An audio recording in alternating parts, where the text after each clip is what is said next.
Salut à tous, ici Stéphane de Forex-Trader.fr. Nous sommes le 19 octobre, lundi 19 octobre, on va parler de AUD-USD. Avant, je vous rappelle que les investissements sur le Forex sont des investissements risqués, que vous ne devez y investir que de l'argent qui peut vous permettre de perdre. Et ce que je vais dire maintenant reflète mieux sur le marché. Ce n'est pas un conseil pour y investir, en particulier je dis qu'une responsabilité en cas de perte financière liée à l'utilisation de la présente vidéo.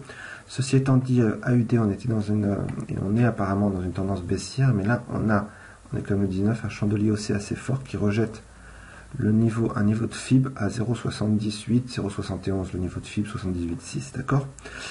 On va voir en semaine. En semaine, on voit déjà qu'on a très clairement notre tendance baissière, puisque les MAS sont parfaitement orientés, avec les MAS dans le bon ordre, 200, 100, 55, 40, 20.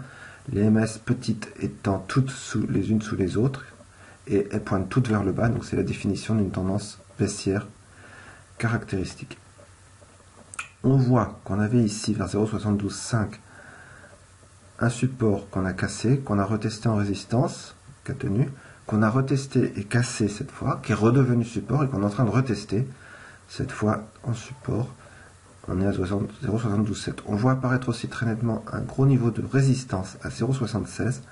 Et si jamais on rejette ce niveau de 0,72,15 en support, c'est là que je mettrai mon take profit, mon niveau de profit 0,76, parce qu'on est quand même dans une tendance baissière, c'est une consolidation, donc l'idée c'est qu'on monte et qu'on recommence à descendre. On verra bien ce qui se passe quand on arrivera là. On va regarder de plus près cette chose-là. Et je vais peut-être aller la regarder en prenant mon niveau de FIB. Voilà. Donc,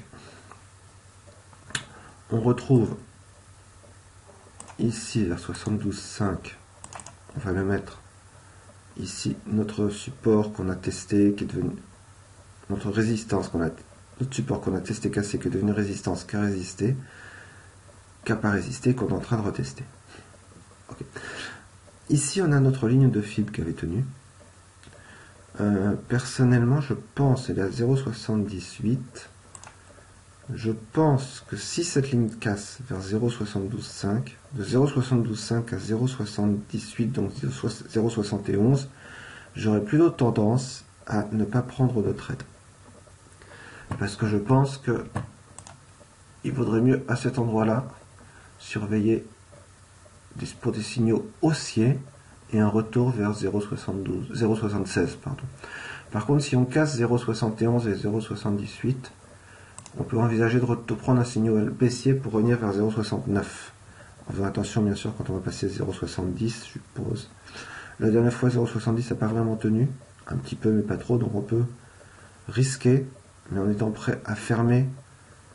Donc on peut risquer sous 0,78, 0,71, de prendre un signal baissier confirmé, à une cassure simple, en faisant très attention à ce qui se passe à 0,69. Et de même, sous 0,69, on peut prendre un signal baissier confirmé. Je récapitule. J'attends un signal haussier sur 0,72,5 et peut-être même mieux sur 0,73,5, c'est-à-dire la cassure de cette EMAS 100 jours, pour aller rechercher 0,76. De 0,72,5 à 0,78, je ne trade pas. Sous 0,78, je peux prendre un signal confirmé vers 0,69, en faisant très attention parce qu'on est très bas. Et éventuellement, je peux prendre un signal de vente confirmé sous 0,69 ou un signal de retournement haussier à ce niveau-là. Entre 0,78 et 0,69, je conseille de prendre les signaux de retournement haussier. Voilà, c'est ce que je voulais vous montrer aujourd'hui. Je vous souhaite une bonne journée de trading et je vous dis à demain pour une nouvelle analyse sur forextrader.fr. Au revoir.